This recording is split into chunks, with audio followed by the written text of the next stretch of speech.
Ever walked into a situation where everything you've achieved, every credential you hold, suddenly means nothing? Where the rules you've sworn to uphold are twisted against you simply because of who you are?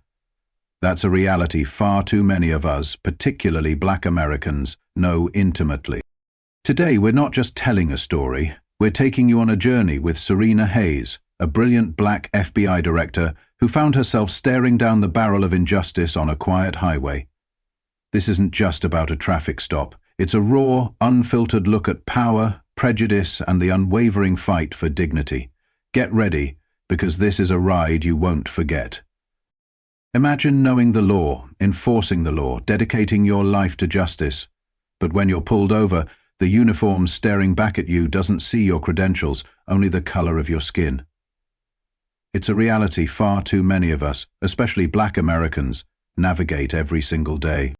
Tonight, that reality belonged to Serena Hayes.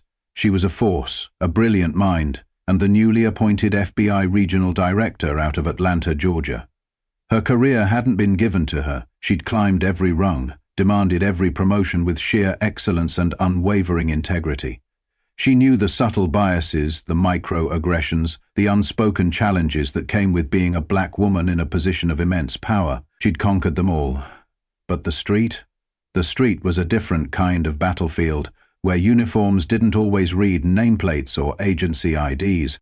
She'd just left a highly classified briefing, her mind still buzzing with the complex national security issues of the day. The weight of her responsibilities, the lives that depended on her decisions, were a familiar hum beneath her skin. She was cruising steadily in her sleek black sedan, the road nearly empty, just a stretch of highway cutting through the night. The streetlights flickered past, their glow reflecting off the polished hood. She was meticulously adhering to the speed limit, every mile. Then, the sharp, undeniable burst of red and blue lights flared in her rearview mirror. Her grip on the wheel tightened slightly. Her eyes flicked to the speedometer, exactly 65, not a mile over. No erratic movements, no reason to be pulled over, yet the police cruiser behind her didn't budge. She exhaled through her nose and signaled to the right, guiding her car smoothly onto the shoulder of the road. Years of experience told her there was nothing to be worried about. She had worked alongside law enforcement her entire career. She knew the protocol, she understood the system. But as the patrol car rolled to a stop behind her, something gnawed at the back of her mind. A familiar, cold prickle. Why? The officer took his time. Too much time. Serena adjusted her rear-view mirror, trying to catch a glimpse of him. The driver's side door of the cruiser finally swung open. The man who stepped out wasn't someone she recognized, which wasn't surprising.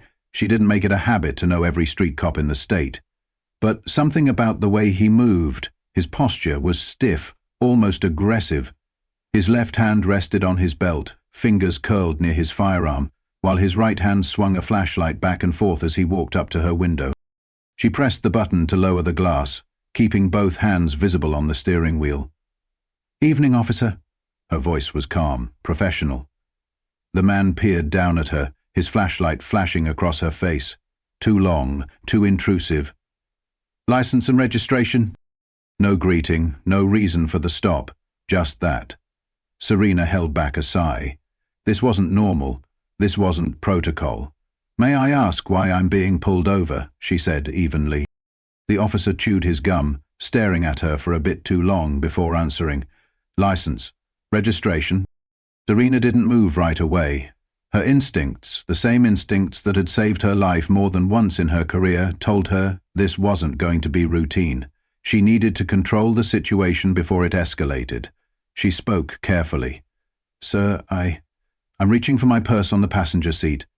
No response. She moved slowly, retrieving her wallet and offering her FBI credentials, along with her driver's license.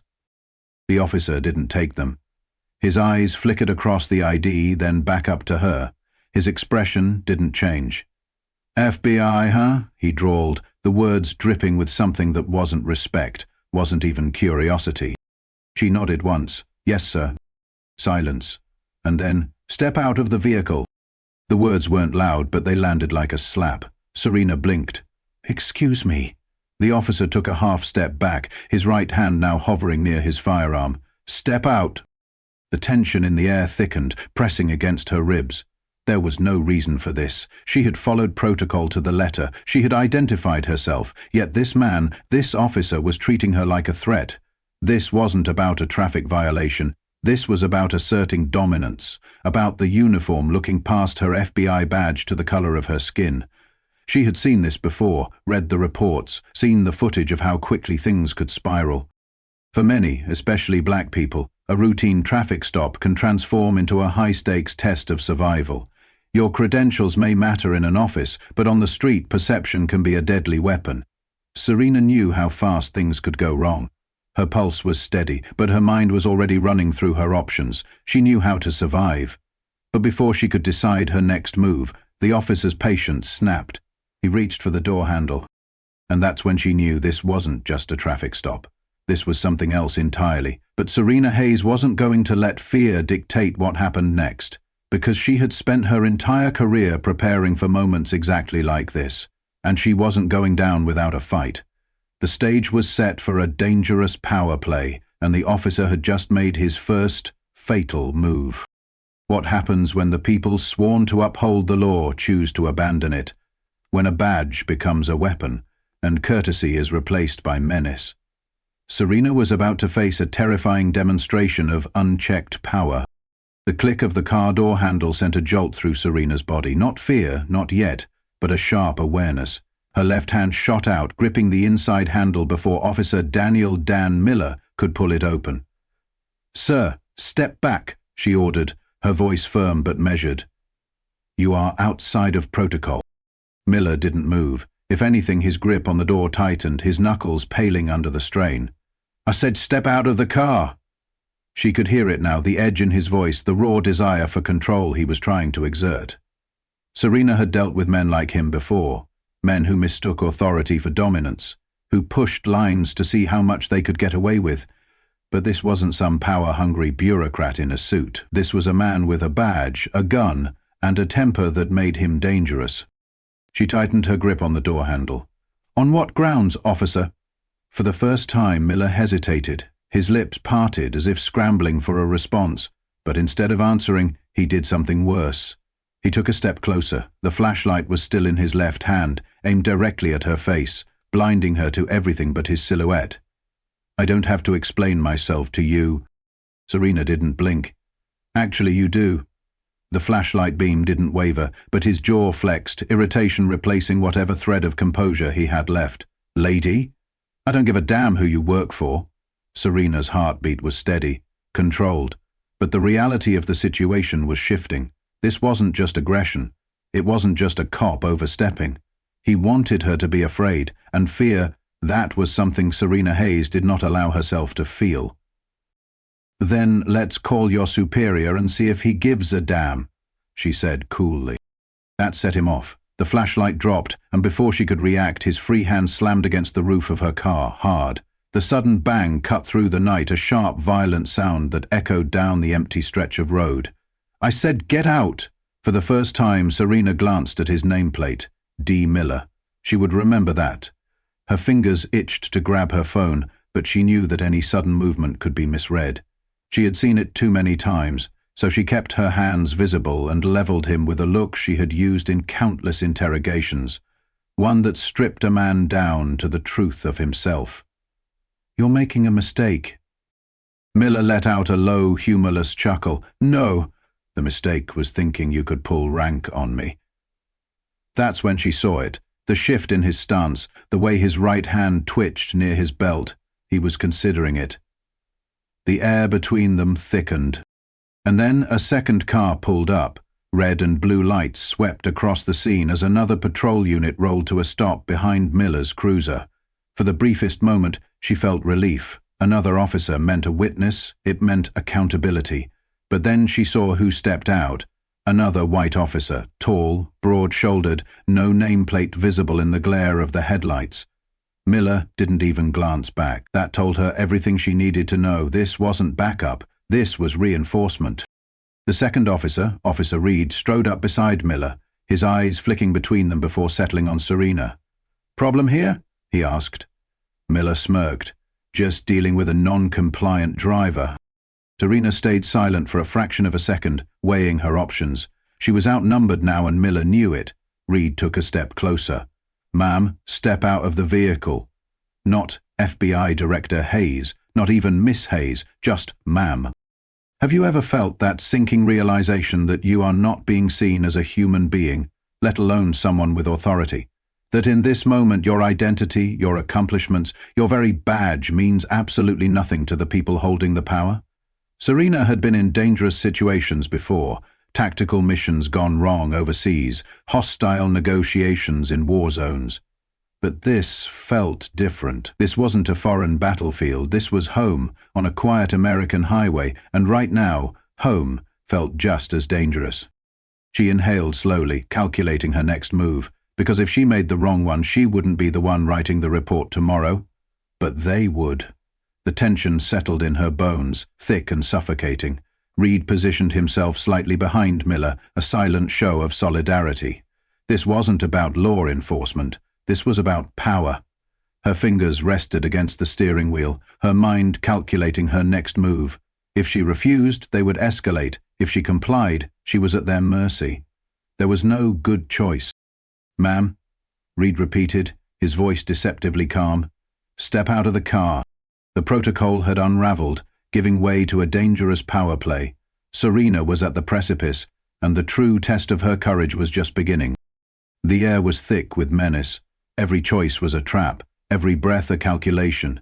Serena stood at the precipice, facing the ultimate test of her training, her courage, and her very right to exist without fear. Serena exhaled slowly through her nose, her pulse steady despite the warning signs screaming at her. She had been in negotiations where a single wrong word could get someone killed. She needed to stay in control. With deliberate slowness, she reached for the door handle, keeping her other hand raised in clear view. Officer Miller stepped back slightly, giving her just enough room. The moment her feet hit the pavement, the cold night air bit against her skin, amplifying the adrenaline already burning through her veins. She was vulnerable now. Miller towered over her, his body angled just enough to block the dash cam's view. Officer Reed stayed a step behind, covering any blind spots. She had no doubt they had done this before. "Turn around," Miller ordered. Serena didn't move. "You haven't told me why I'm being detained." He smirked, shaking his head as if she was just another problem to deal with. "Suspicious behavior." "What behavior?" "Refusing to comply." It was a trap. Refusing to comply would justify escalation. Complying would mean submission. She knew the game. She had read the reports. And then he grabbed her wrist. Too hard, too fast. Her instincts kicked in immediately, her body shifting just enough to pull back without appearing aggressive. "Get your hands off me," she snapped, her voice slicing through the night. Miller didn't let go. Reed took a step closer. "We got a problem here." Miller's grip tightened. "I think she's resisting." The words made her stomach turn. Reed reached for his radio, his lips already parting to say the words that had justified so many senseless escalations before. "We have a non-compliant suspect." Suspect, not citizen, not FBI director, just suspect. And then the gun came out. Miller didn't even hesitate. His hand dropped to his holster, unfastened the snap, and before she could react, the barrel was inches from her face. Time stretched thin, warping around them. Serena had been trained for crisis situations. She had faced cartel leaders, domestic terrorists, violent criminals. But this was different. This wasn't a battlefield. This was a road in the middle of nowhere, and she was unarmed. Her breath stayed even, her hands up, palms open. Everything in her body told her to move, to react, but she knew how that would end. The silence was suffocating, and then Miller spoke. "Do you feel powerful now?" Serena felt something inside her shift. This had never been about a traffic stop. This was about humiliation, about breaking her, about reminding her of a place in society they believed she belonged. Her vision tunneled for a split second, not from fear, but from a cold, righteous rage, not for herself. For every name she had seen on reports just like this, for the people who never got to tell their side of the story, the countless black men and women whose dignity was stripped away in moments just like this, unseen, unheard, unrecorded. Survival isn't always about fighting back. Sometimes it's about maintaining absolute control in the face of absolute chaos. Every breath can be an act of defiance. She opened her mouth, choosing her next words carefully because they could be her last. But before she could speak, a voice cut through the night. "Hey! I'm recording this!" The shout came from somewhere off to the side, piercing through the thick tension like a blade. It wasn't just the words, it was the force behind them. Somebody had seen, and more importantly, somebody had proof. The brink of disaster had been reached, but in that crucial, agonizing second, a new force had entered the equation, one that promised a twist no one, especially Miller, could have expected. Just when the darkness seemed absolute, when the power of a badge overshadowed all reason, a voice from the shadows pierced through the night. A single voice, a single phone, became the unexpected twist that would change everything. Serena opened her mouth, choosing her next words carefully because they could be her last. But before she could speak, a voice cut through the night. "Hey, I'm recording this!" The shout came from somewhere off to the side, piercing through the thick tension like a blade. It wasn't just the words, it was the force behind them. Somebody had seen, and more importantly, somebody had proof. Officer Miller didn't lower his gun, but the shift in his stance was immediate. A flicker of hesitation, a quick glance toward the voice. Serena followed his gaze, barely turning her head. A man stood near the edge of the road, his phone raised, the glow of the screen reflecting off his glasses. It was Jamal, a young man who worked late shifts at a nearby 24-hour convenience store, often walking this route home. He was at a safe distance, but close enough for every detail to be captured, close enough for the world to see. "You sure you want to do this, officer?" Jamal called out, his voice steady despite the weight of the moment. Miller's jaw clenched, but he didn't answer. Officer Reed took a step forward, shifting as if considering damage control. They weren't in control anymore. They had gotten comfortable in the shadows, in the silence of unrecorded incidents, but this was different. Miller exhaled sharply, his fingers still curled around the grip of his gun. His next move would determine everything. Serena knew she had to push. "Put the weapon down!" Her voice cut through the air, stronger than before. Miller didn't move. His breathing was shallow now, his mind working overtime to figure a way out. Then Reed's radio crackled. "Unit 47 status." Another heartbeat of silence, and then more sirens. Faint at first, but growing louder. Reinforcements. But not the kind they wanted. Miller's grip finally loosened. His hand dropped slightly, not holstering the weapon but no longer aiming it directly at her. He turned to Reed. "Get him to stop recording." Serena's stomach twisted. She knew what that meant. Reed moved toward the witness, a hand reaching for something on his belt. "No, not this time." Serena took a step forward, her voice sharper than before. "Touch him, and I will personally have you charged with obstruction of justice." That stopped him. For the first time there was uncertainty in the air. The power dynamic had shifted, even if just slightly. The sirens were closer now, seconds away. Miller wasn't looking at her anymore. He was looking past her, toward the oncoming lights.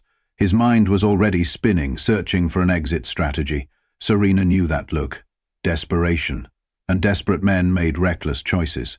She had seconds to make sure she got out of this alive. In the darkest moments, light can come from the most unexpected places. The power of an unseen eye, a recorded truth, can shatter the illusion of impunity. Sirens were deafening now, the flashing lights bouncing off the pavement as multiple squad cars skidded to a stop. Jamal kept his phone steady, the red recording light glaring like an unblinking eye. Serena didn't dare move. Miller was still holding the gun, but his stance had changed. The confidence, the untouchable arrogance had drained from his face, replaced with something tighter, something bordering on panic. Doors flew open, officers poured out, hands hovering near their holsters but not drawn. They didn't know what they were walking into. Then one of them recognized her. "Director Hayes." The name ripped through the tension like a bullet. Miller barely reacted, but Reed stiffened. His mouth parted, but no words came out.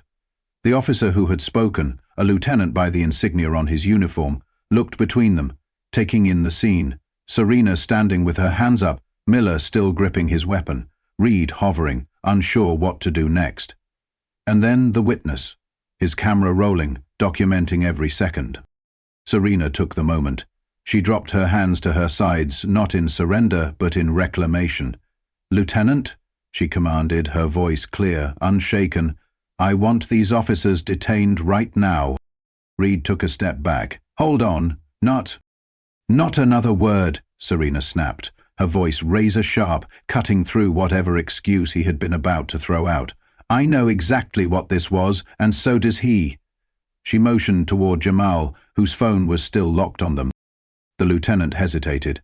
Serena could see the gears turning. This wasn't just a bad stop, this was a career-ending disaster for whoever let it slide. Miller must have realized it too. His fingers finally uncurled from the gun, and he let it drop back into the holster. His movements were slow, controlled, but his expression, it was seething. Serena held his gaze. This time she wasn't the one afraid.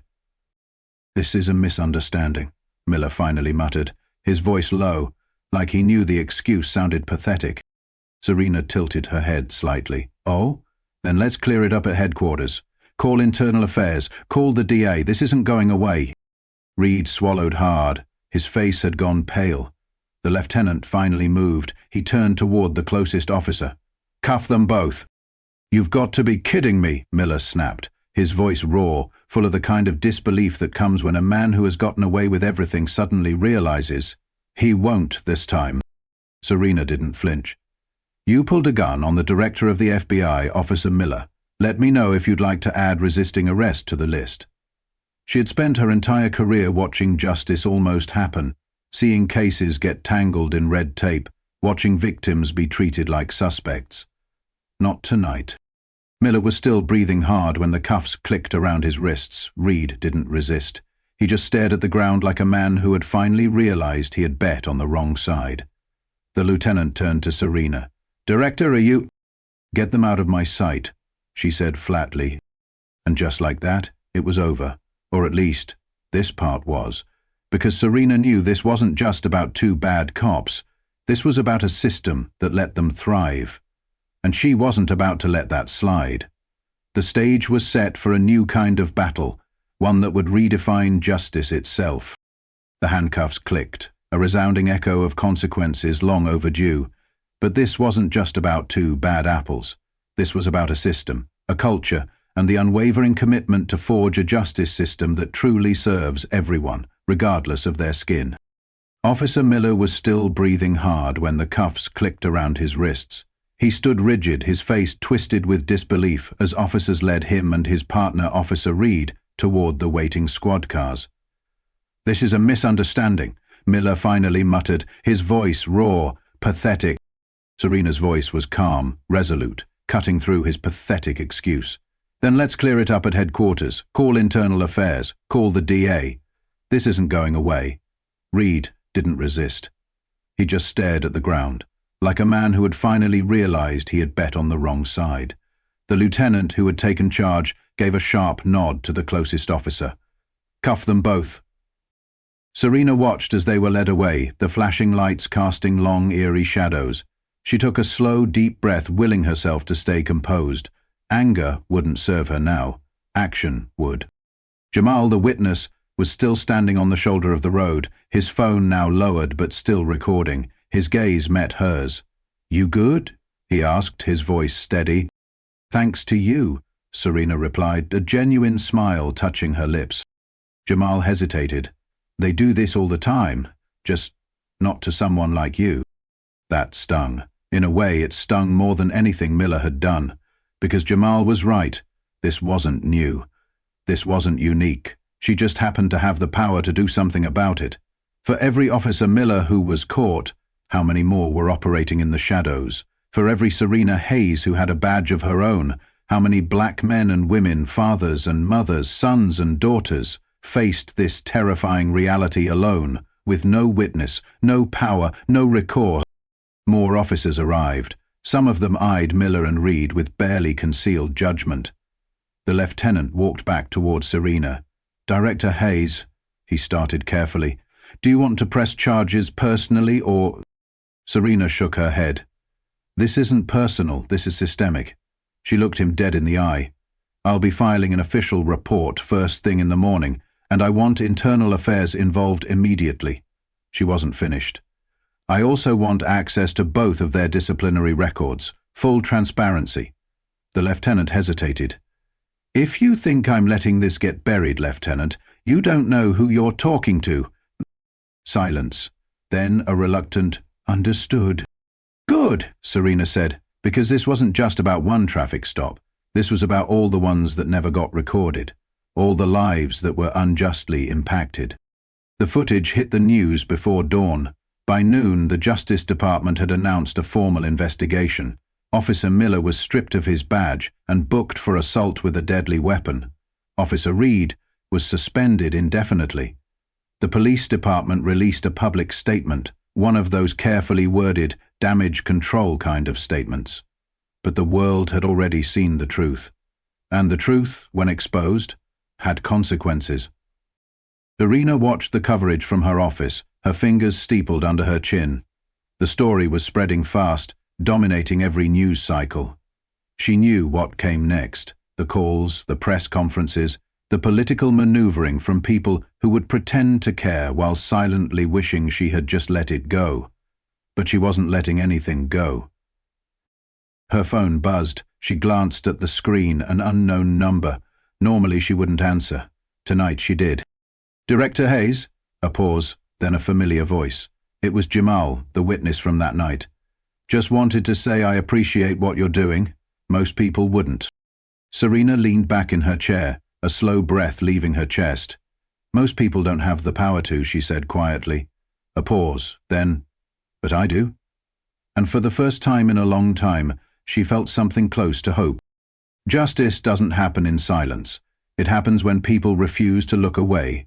It happens when a young man with a phone chooses courage over convenience.